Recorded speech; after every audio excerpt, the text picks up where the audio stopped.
Producciones Mapén presenta Glosa con J.M. Hidalgo. Saludos. Esta semana contamos con la presencia del doctor abogado Juan Miguel Castillo Pantaleón, profesor universitario, fundador de la Academia Dominicana del Derecho de la República Dominicana, Premio Nacional de Literatura en la categoría Ensayo Sociopolítico, doctor summa cum laude en Derechos Fundamentales. ¿Cómo está la República Dominicana y ante todo pues la bienvenida con respecto a esa garantía de los derechos fundamentales? Bueno, primero muchísimas gracias. No, pero con una introducción así, imagínate tú el ego mío. No, yo me considero simplemente un dominicano que tuvo el privilegio de acceder a los recursos de la educación superior de tercer nivel, y eso es un compromiso para uno, lo poco que uno domina, pues ponerlo al servicio del país. En este caso, pues, como me preguntas sobre los derechos fundamentales, tú sabes que la República Dominicana tiene un marco constitucional muy moderno que entró en vigor con la Constitución del año 2010, en la que se elevaron a categoría de derechos fundamentales una cantidad de conquistas y de reclamos de la población. Por lo tanto, la constitucionalización de ese bloque de constitucionalidad que también incorpora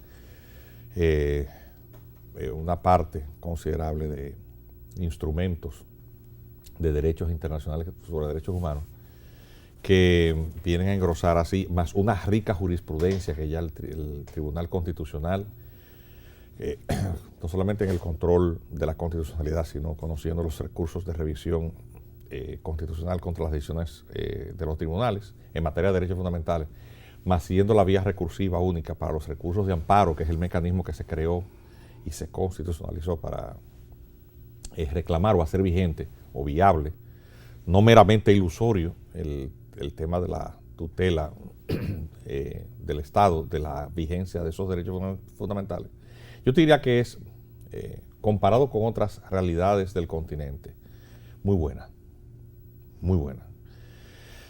Tú, de hecho, lees la jurisprudencia del Tribunal Constitucional y es amplia, rica, vive dándole pellizcos a los tribunales del orden jurisdiccional cuando temas de derechos fundamentales son ignorados. Ahí te diría que, desde el punto de vista normativo y en general, o sea, ningún sistema es perfecto, es perfectible. La República Dominicana puede preciarse de tener un Estado de Derecho. A veces medio chueco, pero funciona. Mencionaste la Constitución del 2010. Hasta ahora veo que se le considera como la más completa, sí, la más adecuada. ¿En verdad es así? Sí.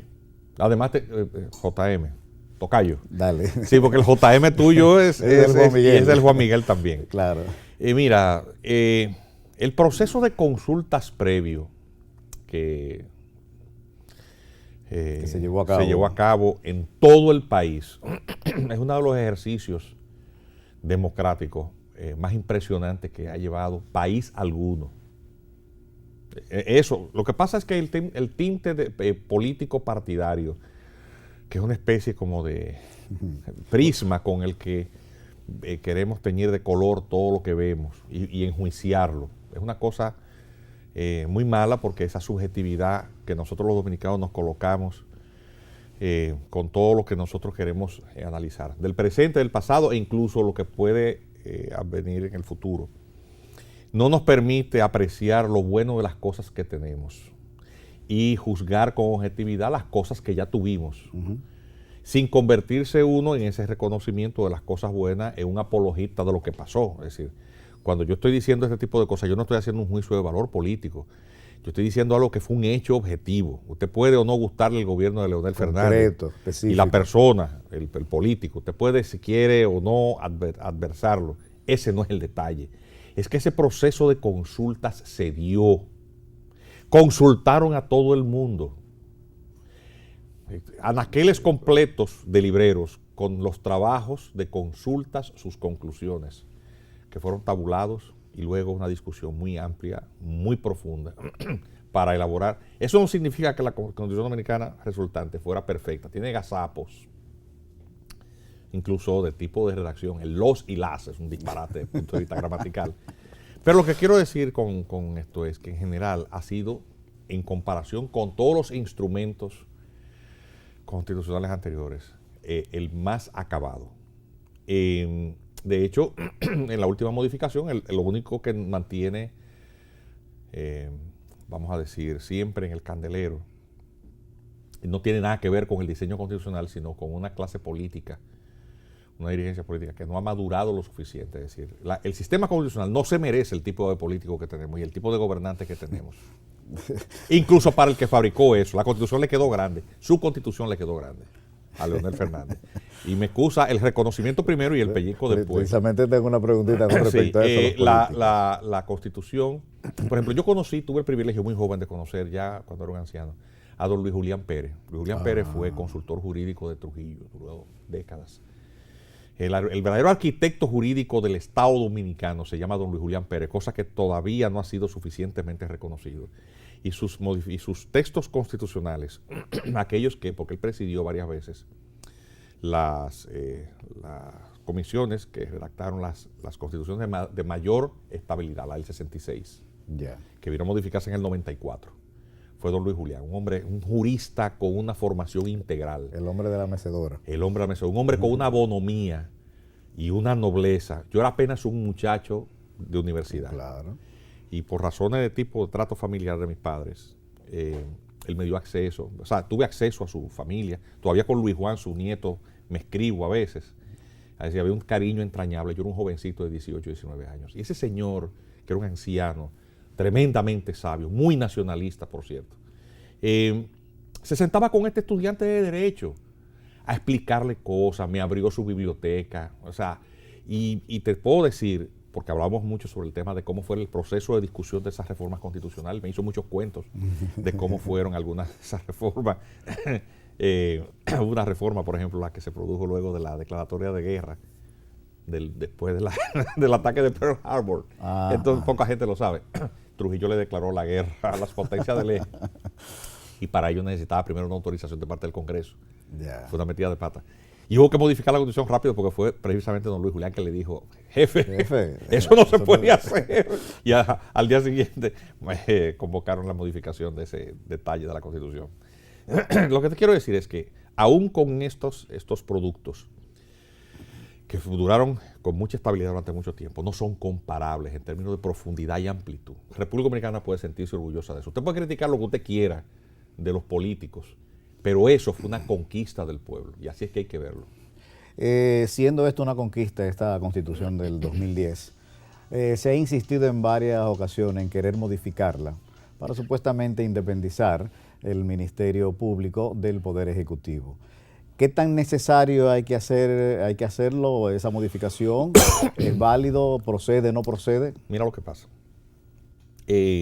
Cuando se conformó el Consejo Nacional de la Magistratura en el año 1994, esa parte fue don Milton Ray Guevara quien la llevó. Hay un esquema de realidades políticas circunstanciales, una presión del imperio, por una circunstancia insular. Haití se encuentra en una situación de inestabilidad, ha sido derrocado el gobierno del presidente Jean-Bertrand Aristide, un hombre de izquierdas que gana contra todo pronóstico del imperio. El imperio tenía otro candidato para ser presidente, Marc Bazin se escribe con Z, que no gana, porque era un tecnócrata muy vinculado a los intereses norteamericanos, no gana, no tenía arraigo. Quien gana es un sacerdote salesiano de izquierdas, inclinado a la teología de liberación. Sí, educado aquí. Claro, entonces gana.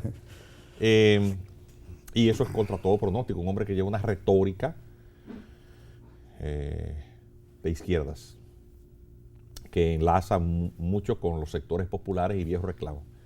Y obviamente los sectores oligárquicos y conservadores que le adversan, propician el golpe de Estado. Por lo tanto, de la dictadura de Jean-Claude Duvalier, de Baby Doc, pasamos a un ejercicio democrático accidentado. Unas elecciones que fueron frustradas, con un presidente que ejerció muy brevemente el poder, Leslie Manigat. ¿Recuerdas eso? A uno se le olvida, son tantas las cosas, la gente se le olvida. Pero el coronel que le propicia, pues obviamente quería él mandar, y cuando él destituye a algunos jefes militares, pues obviamente le derrocan. Entonces Cedras. Claro, sí, no, mucho antes. Estamos Mucho hablando de la antes. situación entre de Nanfi, Prosper Abril, ya. es decir, la etapa anterior.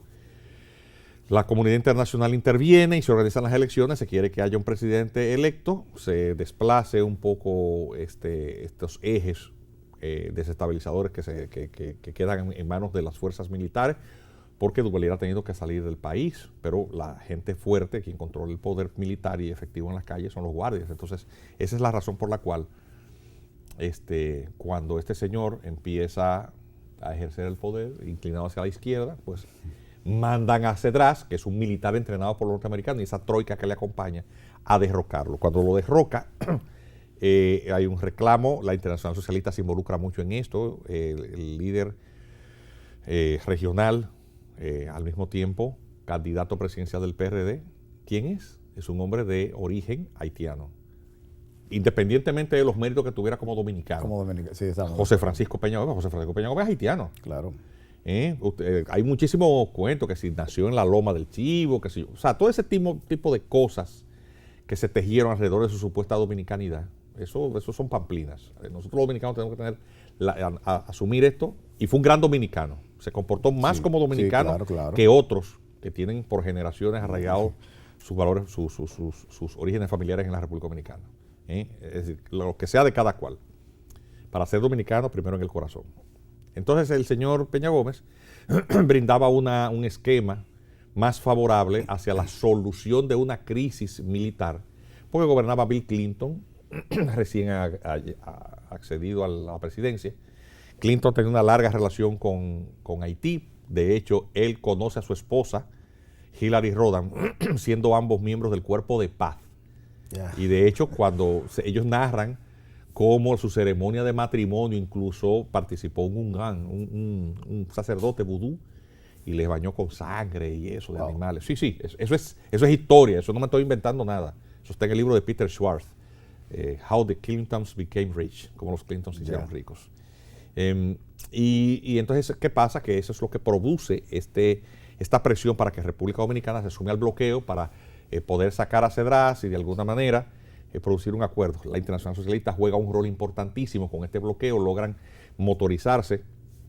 En Naciones Unidas los bloqueos se aprueban y por eso se aprueba las sanciones y el bloqueo, que se pide al Balaguer que implemente. Balaguer ha ido a las elecciones, ha ganado las elecciones, aunque el candidato que le daba la luz verde para todo este proyecto era Peña Gómez. Y de ahí el dardo de los partos, el recorte de 2 años y una modificación constitucional ahí apresurada, hecha en la madrugada del 14 de agosto, un día y medio después había el cambio de mandos, y ahí se produce, tengo que explicar todo esto para que la gente entienda el famoso el rol del Procurador General de la República.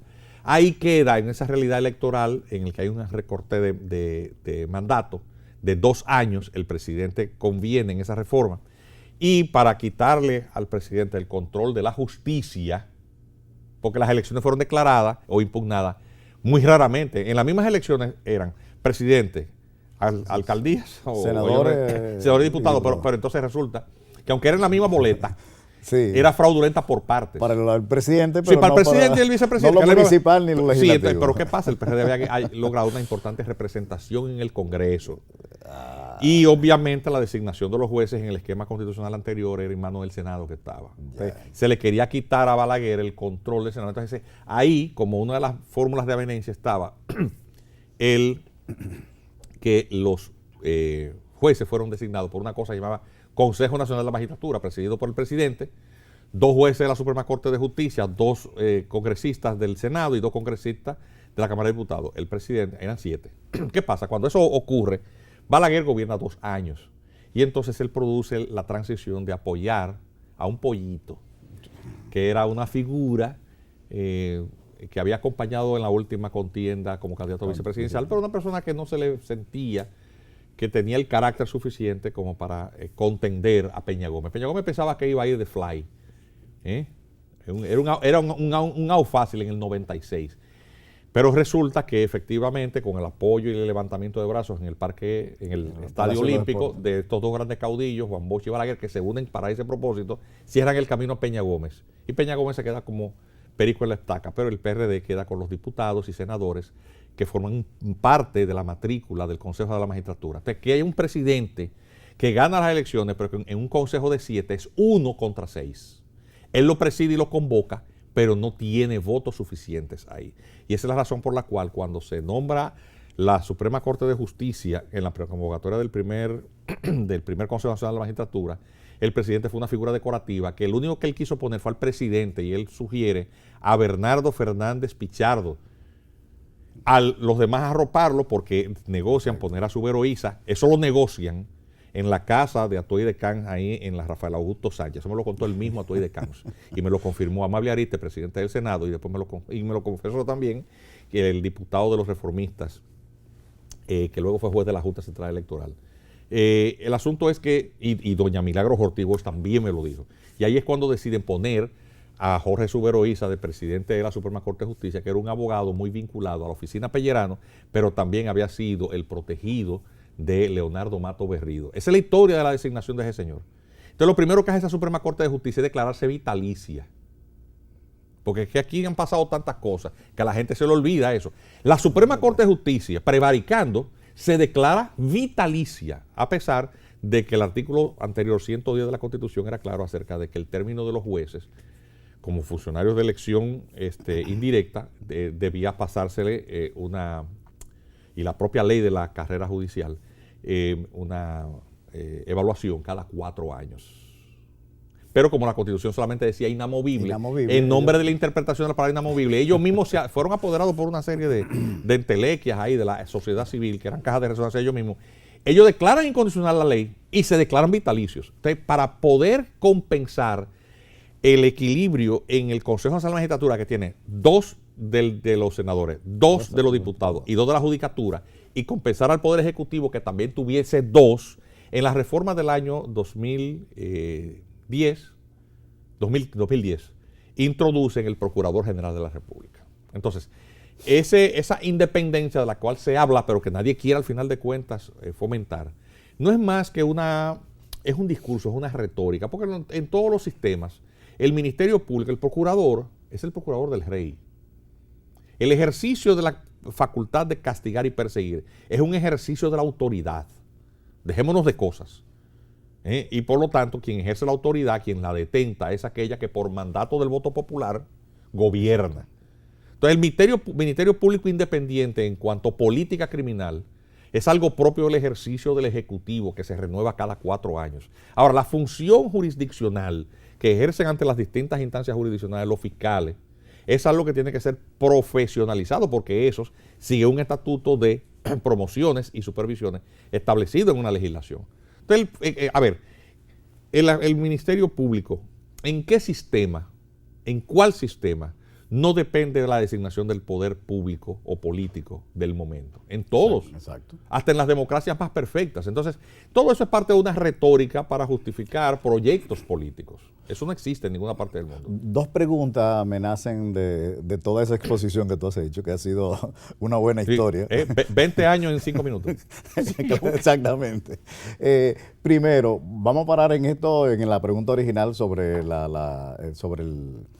Ministerio Público. Pero primero, yo siempre he tenido la sospecha de que aquel apoyo que le daba Balaguer a un Leonel Fernández, un novato en la política pública, aunque fuera un intelectual en los asuntos internacionales, política internacional, más bien lo veo yo como un apoyo, primero, en no dejar pasar a Peña Gómez, que era el principal objetivo, que él no fuera presidente de la República, pero al mismo tiempo apoyarse en un novato, y que dentro de 4 años este novato iba a ser un mal gobierno, iba a caer muy mal y él podía retornar, él o con otra figura dentro de su partido.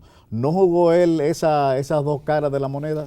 Bueno, lo que ocurre es lo siguiente, es que recordemos que luego de la salida del poder del presidente Joaquín Balaguer en el año 1978, por una serie de circunstancias también que acontecieron entonces, gobierna durante 8 años el PRD.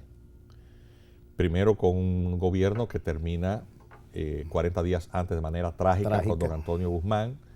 Atención, a presiones de quien le va a sustituir de su propio partido en el gobierno, con escándalos de corrupción que salpicaban incluso el entorno familiar cercano de ese gran hombre que fue don Antonio Guzmán. Eso es historia, con el mayor respeto a sus familiares. Pero eso fue así. Y entonces, eso fue así y además está escrito. Para entender incluso lo que fue esas madrugadas de tensiones. Yo les recomiendo a la gente que lea el libro de Miguel Guerrero, se llama Al borde del caos. Fascinante su lectura, la reconstrucción de esos días de presión, luego de la interrupción del conteo de votos en la Junta y la amenaza de la troika militar de no reconocer al presidente Guzmán Fernández como el mandatario electo por el pueblo. En el año 1982 accede al poder un abogado de Santiago con una aureola liberal, Salvador Jorge Blanco, que hace uno de los gobiernos más corrompidos y tristes que recuerda el país. Miren, lógicamente el país es otro del año 1986 al año 2022. Ha llovido tanto que todos esos recuerdos se han desvanecido en el tiempo, en la cabeza de mucha gente. Pero aquellos que tenemos la desgracia de la memoria en detalle, que es una cruz, porque está uno todo el tiempo recordando.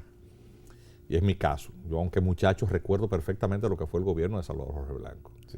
Cuando un país, óigame, y hasta la juventud de clase media, prefiere rescatar del olvido a un mandatario ciego, que era un anacronismo histórico, solamente es comparable a lo que significa la expresión popular de que, hermano, cuando la mar bota peje, es porque la cosa es grande.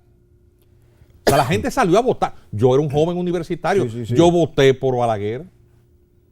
A ver, que me tocó como juez después resolver el tema de la página en blanco. ¿Entiendes? Pero era un asunto, era una descomposición tan grande, un nivel de incapacidad y de corruptela. A unos niveles que, señores, Leonel Almonte aquí, todos recordamos lo que fue eso. La quiebra del sistema financiero, una cantidad financiera vinculada a personeros del gobierno. Todo lo que significó los ajustes y choques a las exigencias del Fondo Monetario Internacional por una política económica gubernamental muy desafortunada, que generó una poblada, señores. Eso no se puede ni imaginar en el año 2022. Una poblada significa que la gente en los barrios salió lunes de resurrección, después de una Semana Santa, a encontrarse con que los precios de los artículos de primera necesidad se habían escalado a un nivel inaguantable, y eso generó espontáneamente. Bernardo Vega, que era gobernador del Banco Central y que eso le costó el cargo, siempre ha dicho que eso fue una conjura. Eso no fue ninguna conjura, con el mayor respeto a ese gran intelectual. Eso pasó. Entonces, ese mal sabor de boca, ese desgaste, el crimen de Héctor Méndez, porque aquí no había control con el tema de las divisas. Entonces, ese tipo de cosas hace revitalizar a este viejo anciano y ciego. Y el Balaguer que accede al poder en el 86, un hombre muy distinto al que accede al poder en el año 66, 20 años antes. Y obviamente se abre otra etapa y lógicamente todos los juicios, que primero fueron mediáticos. Él se sentaba en el Palacio Nacional con José Antonio Guzmán, ¿tú recuerdas? Sí, a leer frente a todos los funcionarios todos los desmanes cuyos descubrimientos habían sido hechos, y lógicamente estaba don Ramón González Hardy, ¿te recuerdas? Del Procurador General de la República, y de fiscal del distrito Prim Pujal Nolanco. A Prim Pujal lo sustituí yo como juez de tránsito, ya, con 22 años de edad. Entonces yo sé de lo que estoy hablando, y eso dio lugar a todo eso que vino después. La razón por la cual tengo que hacer mención de esto es porque cuando el PRD vuelve al poder, 10 años después, en medio de esa presión, el desquite era necesario porque muchas de esas figuras del PRD necesitaban una reivindicación histórica, y la amenaza era prácticamente no solamente atrancar y de considerar al viejo, sino también de meterle preso a los lazarillos. ¿No te recuerdas todo lo que se decía de Guaroa Liranzo y de Aníbal Páez? Y obviamente este señor no tenía otra cosa que hacer más que propiciar que en su sucesión el gobernante que surgiese en cierta manera fuera tributario del favor político, y por eso eligen a Leonel Fernández. No es otra la razón, es esa. Okay. Bien, la segunda pregunta me la vas a contestar luego de la pausa, de si detrás de este querer hacer el cambio a la Constitución, la modificación a la Constitución a favor de un Ministerio Público Independiente, ¿era para colar alguna otra cosa en ese cambio a la Constitución? Hacemos la pausa y retornamos en breve en Glosa. Usted está viendo Glosa con JM Hidalgo. Continuamos con el doctor Castillo Pantaleón y le preguntábamos si tras la intención de modificar la Constitución para independizar al Ministerio Público del Poder Ejecutivo, también se podrían colar otras cosas en ese momento, o que todavía medio persisten en hacer el cambio a la Constitución, la modificación. Sí, la propuesta es realmente, no es eso lo que se persigue.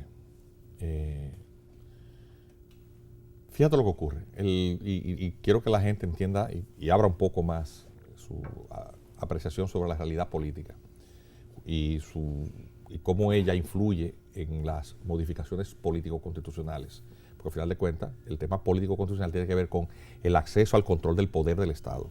¿Quién es presidente? ¿Cómo se accede a controlar los espacios de autoridad? Entonces, el presidente Luis Abinader triunfa en una coyuntura muy particular. Siendo un PRM un partido pequeño, emergente, un desprendimiento de un partido grande que ha venido a menos por su desgaste y sus luchas internas muy fragmentado, y la desaparición de su líder histórico, de sus líderes históricos por edad y enfermedad, llega por el desgaste absoluto del modelo de gobierno del PLD, que tiene ya 4 periodos consecutivos, 2 de Leonel Fernández, 8 años, y 2 de Danilo Medina, 16 años.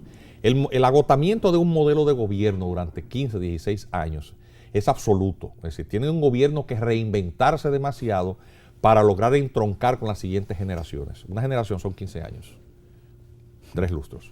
Es decir, gente que cumple 18 años, cuando llegó Leonel, no saben quién es Leonel. Es que no saben quién es Leonel. El Leonel, que era su fascinación para los jóvenes. Esos jóvenes son gente de 30, 35 años de edad. Ya no es, porque el tiempo con otros criterios. Con otros criterios y otros valores y otra percepción de la realidad. El asunto es que el gobierno llega, y además de todas las cosas que se fueron descomponiendo sin arreglo alguno, el tema de corrupción, es decir, el país estaba harto del PLD. Harto del PLD. Hasta ellos mismos, entre ellos, estaban hartos.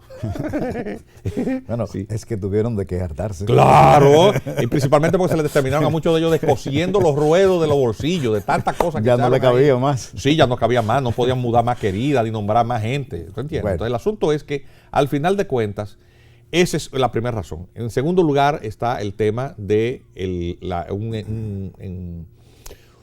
un modelo internacional que ha mutado, producto de la confrontación entre 2 bloques importantes imperiales, con el cual, en ese juego, el gobierno de Danilo Medina también se mezcla con el tema de romper relaciones con Taiwán y establecer relaciones con China, y entonces accede al poder el Partido Republicano bajo la divisa del reclamo de Donald Trump de Make America Great Again, es decir, volver a América a ser un centro industrial, ya que la mayoría de las cadenas de fabricación medias habían mudado para China buscando costes más económicos, y eso había dejado una parte importante de la sociedad norteamericana y del capitalismo industrial sin capacidad competitiva frente a China.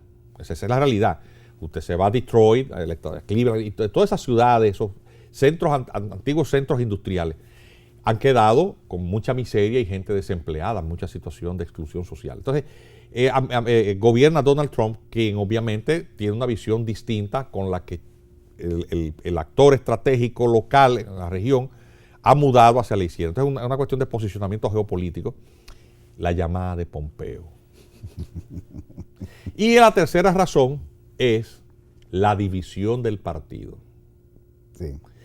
Porque al separarse las 2 fuerzas que contienden, lideradas una por Leonel Fernández y otra Danilo Medina, para producir algunos cambios en el año 2015, Leonel accede, siendo presidente del PLD, a la modificación constitucional de la Constitución del 2010, pero con la inserción de un transitorio 20º en el texto de la Constitución que le prohibía al presidente Medina volver a agotar una sola reelección y nunca más poder aspirar a la presidencia. No, él nunca más, es una situación excepcional, pero tenga ese transitorio.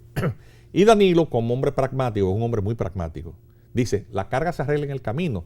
Si yo consigo mi propósito ahora, pues yo puedo ir a la elección y después yo creo las condiciones para modificar la Constitución. ¿Se viola un derecho fundamental ahí en el caso de Danilo Medina? Nadie tiene el derecho fundamental a ser desde el poder presidente cuantas veces quiera. El control del poder a través de mecanismos institucionales es algo que no tiene nada que ver con derechos fundamentales. Perfecto, cierra comillas. O sea, entonces ahí es cuando se produce esta situación, luego con la pretensión de modificación constitucional, estas divisiones se aumentan y el presidente Abinader obviamente necesita reeditar las mejores condiciones o la repetición, dentro de lo posible, de las mismas condiciones para poder acceder a la reelección.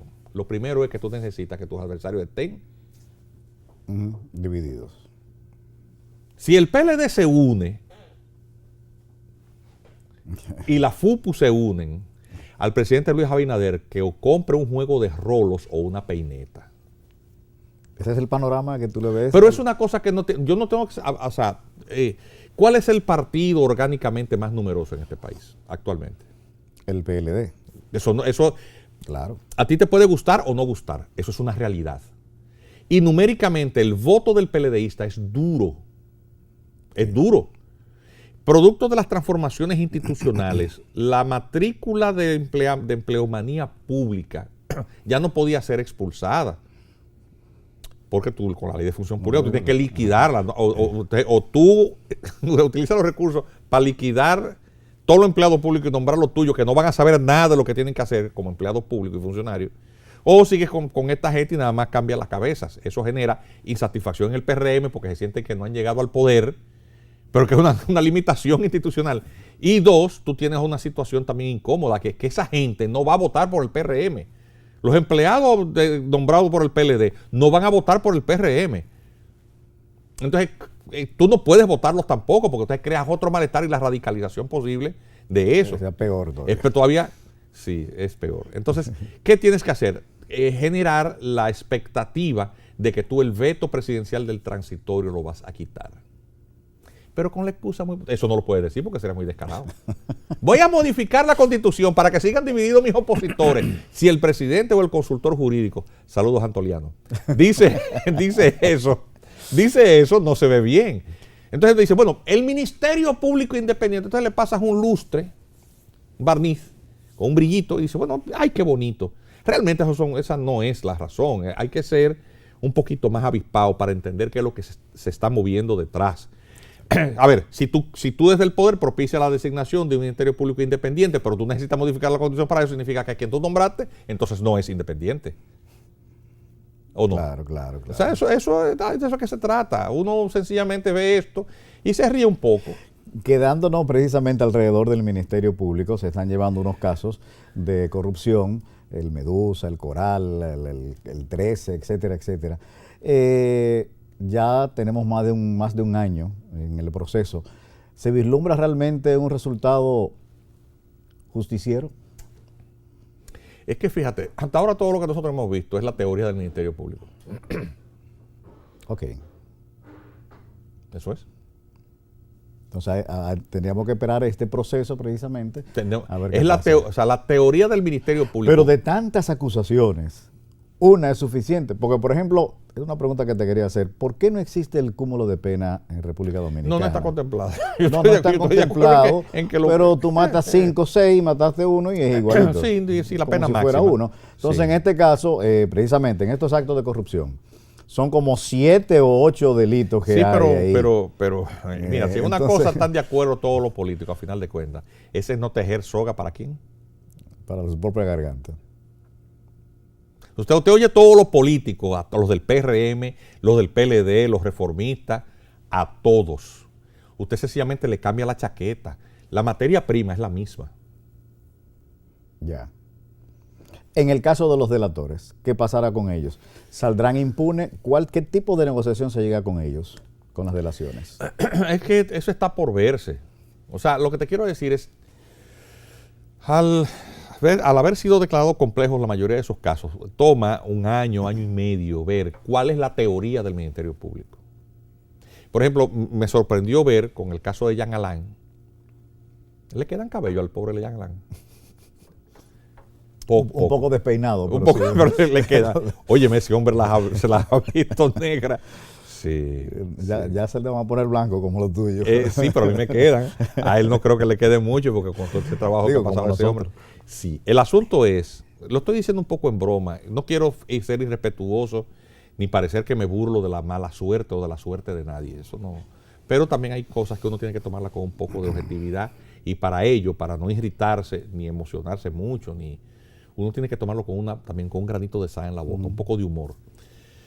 Lo cierto es que estos procesos del Ministerio Público los lleva, uno no sabe exactamente de qué se trata. En estos días, con el caso de Jean Alain, que por lo que lo menciono, se decía que el testimonio de una persona, Saco, alguien que está afuera, sí, que está en ustedes le España. filtran hay unos youtubers que son, que son justicieros. Que está muy bien, alguien tiene que hacer ese trabajo, con o sin beneficiarse más de eso. investigadores que cualquier investigador Sí, profesional. sí, pero que le filtran cosas, porque presentan interrogatorios que si son verdaderos, alguien se los está filtrando. Claro. Y tú puedes estar seguro que no es la defensa de los encartados. Obviamente, Claro. sí. De hecho, muchos medios de comunicación muy vinculados y también apologistas de la gestión del Ministerio Público son relacionistas públicos. Sí. Esa es la realidad. Los abogados, los acusados no han recibido la acusación y ya ellos la tienen. ¿O no? Sí, se lo han dicho varias veces. Pero eso es así. Lo han informado. Y yo no soy ni abogado ni amigo de Jean Alain Rodríguez. Ni me interesa tampoco. Pero me gusta ser objetivo. Me gusta. Entonces, que un tal Cano Saco, un señor que está afuera. Entonces, uno de esos youtubers que estoy suscrito a todos, sí, para verlo. Los somos que sé yo qué, lo corrupción el que sé yo cuánto, todito, yo lo veo, sí. Porque uno se divierte, algunos de ellos sí, hay el otro que es muy divertido, que se llama, vive en Atlanta. Corrupción al desnudo. Sí, no, pero el Sergio Carlos. Ah, Sergio Carlos. Sí, es fascinante, tú lo ves y uno se divierte Sergio mucho. Carlos tiene una producción que hay que verla. Sí. Tan solo por la producción. El asunto es, sí, yo consumo todo eso como cualquiera, porque también vuelvo y te repito, hay que verlo todo y oírlo todo. Obviamente uno también con el granito de sal en la boca, para uno no confundir los sabores. El asunto es que ahí filtran en varias entregas los interrogatorios de Cano Saco. Y entonces el señor los lee, porque los lee. Y él hace unas pausas y explica, con el mayor respeto del señor Guerrero, que creo que hace muy buen trabajo. Pero yo como abogado, porque yo estaba atento a ver todas esas cosas que se decían y que salían de ese... Bueno, yo le diría lo mismo que le dijo Miriam Germán al asunto aquel de Odebrecht. Bueno, si con eso es que van a acusar... No hay nada. Si ese es el testimonio de estrella. Bueno. Si ese es. Sí, porque la violación de la ley de contrataciones públicas acarrea consecuencias que no son precisamente... Si nosotros esperamos que condenen a ese señor a 20 años, y es por eso... No llega. Yo no alcancé a verlo. A ver, estoy dando simplemente la impresión que me da esto que circula en los medios. Vamos a ver. Mira, quería preguntarte algo con respecto a la ley de extinción de dominio. Precisamente sobre estos casos que lleva el Ministerio Público. La ley se aprobó, pero se va a aplicar dentro de un año cuando se realicen los reglamentos y todo eso, todo lo que tenga que ver para que se pueda aplicar la ley. Pregunta número 1. ¿Se dicta sentencia, por ejemplo, antes de la aplicación de la ley, de la aplicación, no de la aprobación? La ley de extinción de dominio que ya está aprobada. O segundo, ¿se dicta sentencia después de aprobado ya para aplicar la ley de todos los reglamentos? ¿Hay o no hay aquí, ¿cómo se llama? ¿Irretroactividad en la aplicación de la ley? La ley, como salió del Congreso, corrigió el legislador estos vicios de inconstitucionalidad que comprometían absolutamente su viabilidad. A ver, que hay gente también de estos justicieros que dicen que tenía que ser retroactiva. No, pero es que todavía, este caso, ahí donde voy, este caso se abrió antes de la ley, pero la ley se promulgó, pero no se está aplicando. Mira, yo voy a decir algo. Entonces está en un limbo de, fue antes de, después de. Bien. Aplicación, aprobación. Manuel, tú sabes una cosa, lo que yo voy a decir, yo quiero que la gente lo oiga y lo entienda. Yo no quisiera oírlo. No. ¿Tú sabes desde qué año nosotros tenemos un código penal? Bueno, 1884. Se traduce y se localizan los códigos napoleónicos que entraron aquí en vigencia con la ocupación haitiana. Sí, sí, claro. Es decir, desde antes del nacimiento de la República hemos estado adscritos a esta cultura jurídica avanzadísima, para mí la mejor, de origen romano, germánico, francés, la codificación napoleónica. Nuestro código penal está vigente, traducido al español, porque en francés se estuvo aplicando desde el 1844 hasta el 1884, 40 años. Entonces, en el artículo 11 de ese código, establece la pena de incautación y confiscación de todo aquello que puede ser el cuerpo del delito, es decir, lo que sirvió para la comisión de una infracción o su resultado. O su resultado. Eso es una sombrilla del diámetro del palacio, de la cúpula del Palacio de los Deportes. Para tú meter con ese artículo 11 todo. Pero aún así, porque es que los dominicanos no leemos, o los legisladores no leen, es que no era necesario. El artículo 11 es lo suficientemente laxo para tú no necesitar más. Oye, eso está tan lacónico y perfecto que tú necesitas hacer un catálogo en números clausus de estafa, abuso de confianza, tráfico de drogas. Es que todo está ahí en ese mandato del artículo 11, pero aún así, en el 2017 hicimos la ley de lavado de activos, como si fuera necesario, con una enumeración larguísima de infracciones. Con lo que estás haciendo es reducir la sombrilla, la pone más estrella, pero di que eso fue un avance. Te estoy entendiendo perfectamente. No sé si, o sea, es como cuando hicieron la ley sectorial de área protegida, que entonces agarraron los parques nacionales, los partieron en muchos pedacitos y redujeron el diámetro. Como tú sumas la cantidad de metros, son menos. Pero dice, pero creamos más zonas protegidas. Algo así como que yo te diga, mira, dame una papeleta de 2,000 pesos y yo te la cojo y te devuelvo un lote de papeletas, 10 papeletas de 20. No hay de 20 ya, de 50 pesos. Y digo, pero tú saliste ganando porque yo te di 10 papeletas y tú nomás me diste una. Sí, seguro. Esa es la clásica pregunta, ¿cómo quieres la pizza? ¿En 4? No, es peor de ahí. Es la misma pizza. No, es peor de ahí. El mejor ejemplo, deme una papeleta de 2,000 pesos. Mire, dame esa papeleta que yo te voy a dar 20. Sí. Entonces te doy 20 papeletas de 50, que son 1,000 pesos, pero tú me diste 2,000. Me diste una de 2,000 y yo te devolví 20 que suman 1,000. Entonces dice, pero tú saliste ganando porque tú me diste una papeleta y yo te devolví 20. Hay 3 patines. No sé si la gente entiende qué fue lo que pasó con la ley de lavado de activos. Okay. Es decir, entonces, no contento con eso, todos estos genios, saludos al senador de... Un chin de humildad le caería muy bien. Vaya a ver si en la farmacia le venden un sobrecito de humildad. La arrogancia no cae bien al senador de la provincia de Santo Domingo, porque todo el que no está de acuerdo con él dice que es porque justifica lo malo. Una actitud horrible. Pues entonces, echa en el saco de la discrepancia junto con la descalificación. Usted discrepa conmigo, es que usted no sirve. Yo entiendo que una vez que se confiscan... que había que hacer la ley de lavado de activos, que no era suficiente y había que hacer la ley de extinción de dominio. Entonces fabricaron una cosa en la que nos ponía en riesgo a todos, porque son procesos en el que no tenía ni siquiera que probarse que un bien era ni para la comisión de un crimen ni el resultado del mismo. Y en un proceso de incautación, llaman de extinción, pero es de incautación, extinguían el derecho de propiedad. Porque el concepto de extinción de dominio también es un constructo fantasioso. Sí, sí. Es extinción del derecho fundamental de propiedad. Llevado en mano y a una velocidad rapidísima, limitando los recursos, en donde había una absoluta indefensión de quien fuera perseguido, en manos de un ministerio público que, si de algo nosotros podemos sacar conclusiones de su historial de comportamiento promedio, es un ministerio público corrompido e incapaz.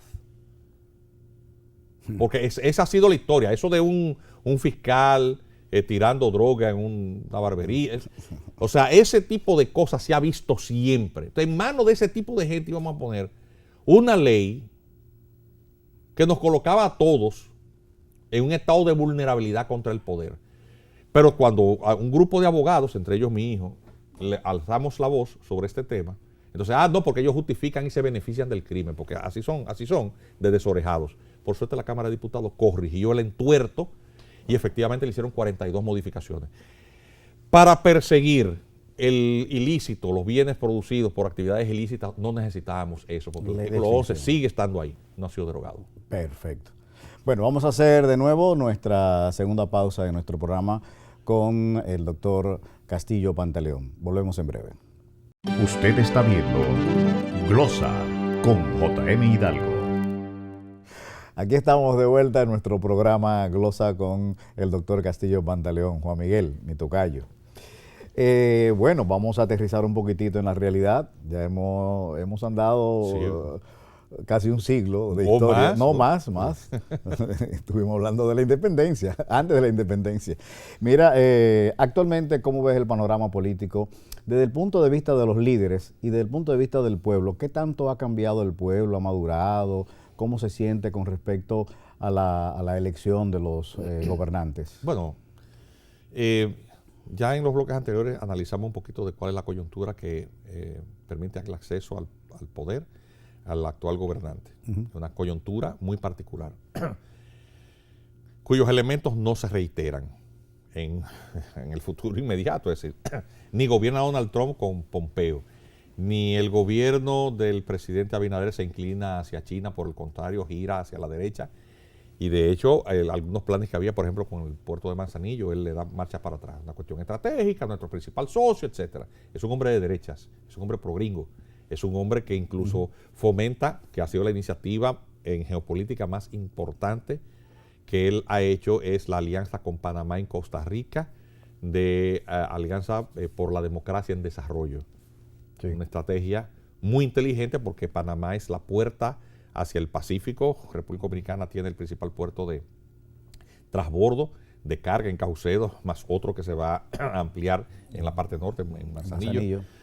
Y con Costa Rica, obviamente, el mayor referente sobre estabilidad democrática en la región. Entonces, obviamente, eso, desde el punto de vista geopolítico, es muy importante, porque es un contrapeso a los giros a la izquierda que se han dado en la región, que se han agravado o se han radicalizado con la elección de Petro en Colombia y con la elección de este señor de Boris. No, porque Bukele no es izquierdas. El de Chile. El de Chile, sí. Sí, Boric. Entonces, obviamente, y la inminente escogencia de Lula en Brasil, que es un peso pesado en la región. Entonces, obviamente los norteamericanos ven en Luis Abinader y estas alianzas regionales que él ha fomentado para negocios también, algo que es un contrapeso, porque es algo para mostrarle a la región. Mira cómo estas democracias estables pueden buscar el desarrollo y no hay que girar a la izquierda y reducir la pobreza, la brecha social, es decir, y la búsqueda del desarrollo individual, la superación del desarrollo humano en condiciones que aún con sus limitantes son alcanzables. Bien, entonces, ¿qué ocurre? Que ese entorno, por lo tanto, de una oposición al otro partido no se ve porque no es Danilo Medina el contendiente, porque tiene el impedimento constitucional del 20º transitorio de la Constitución.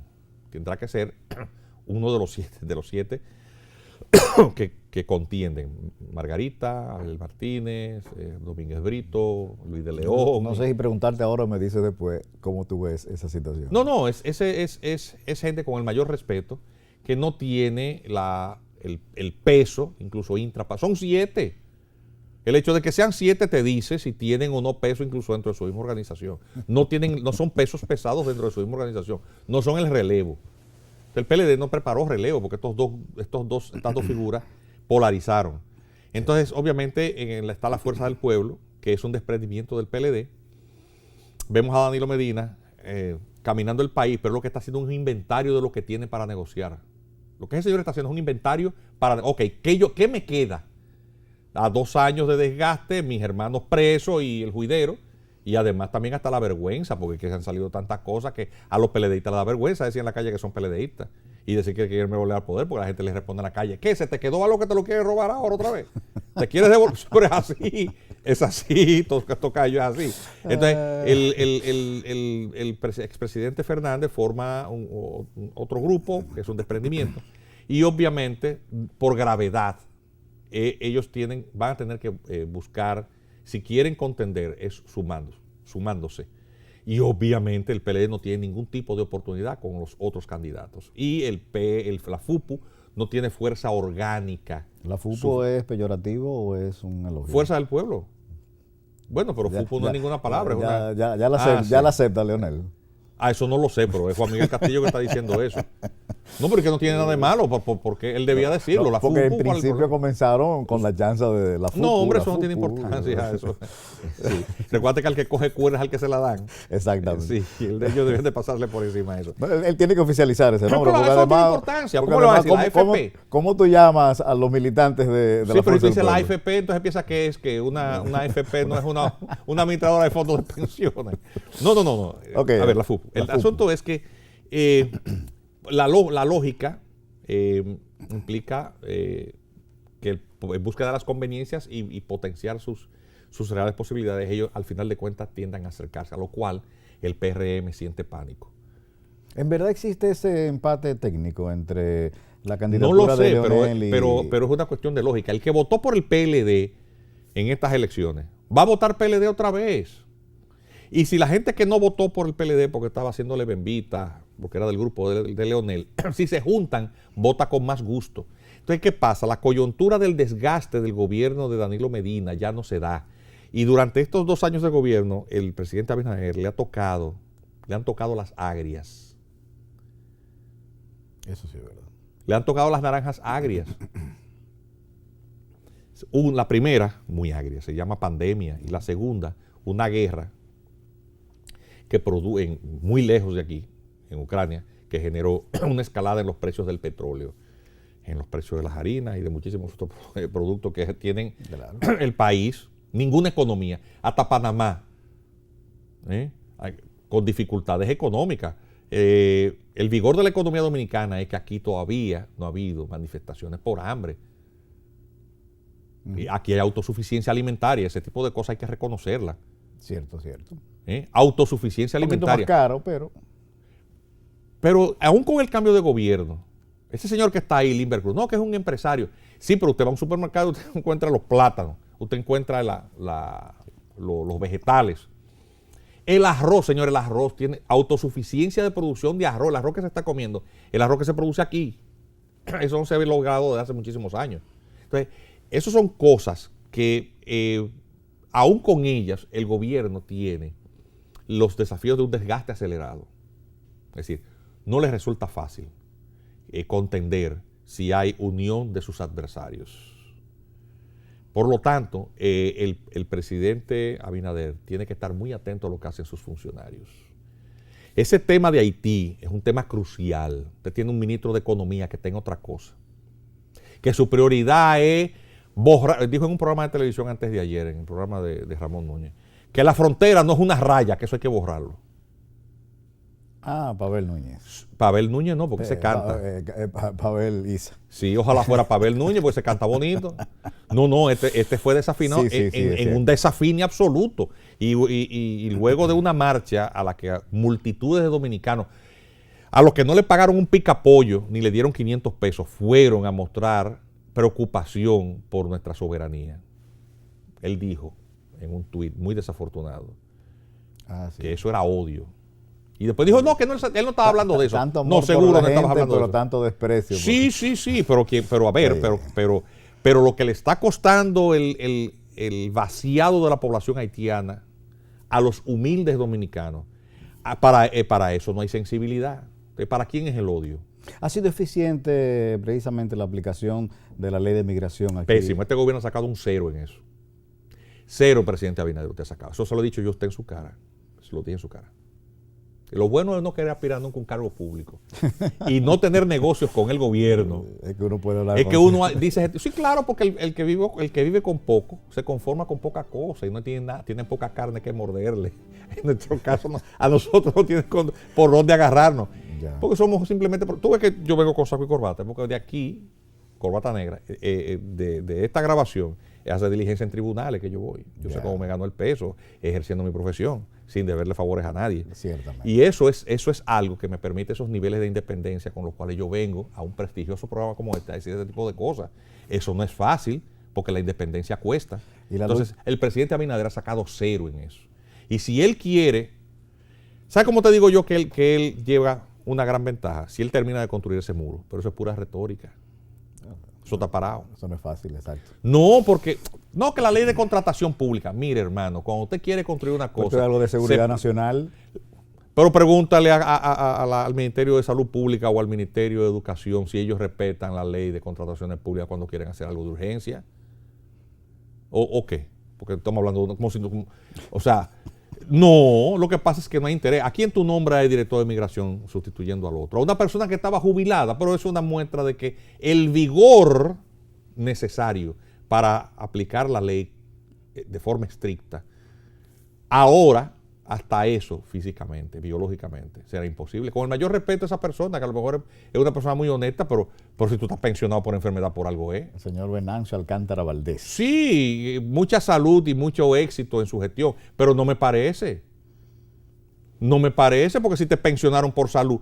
Un director de migración tiene que, el día que tiene que coger para la frontera, oye, me tiene que ser una persona con vigor físico.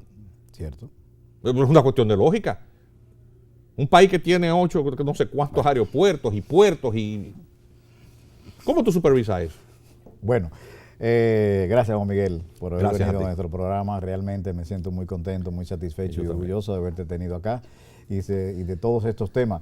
Vuelvo y te repito, se quedaron unos cuantos ahí en carpeta Siempre que ya hay. más adelante veremos cómo lo coordinamos. Lo coordinamos, sí. Gracias a ti. Gracias a ti por la invitación. Señores, hasta la próxima semana. Producciones Mapei presentó Glosa con J.M. Hidalgo.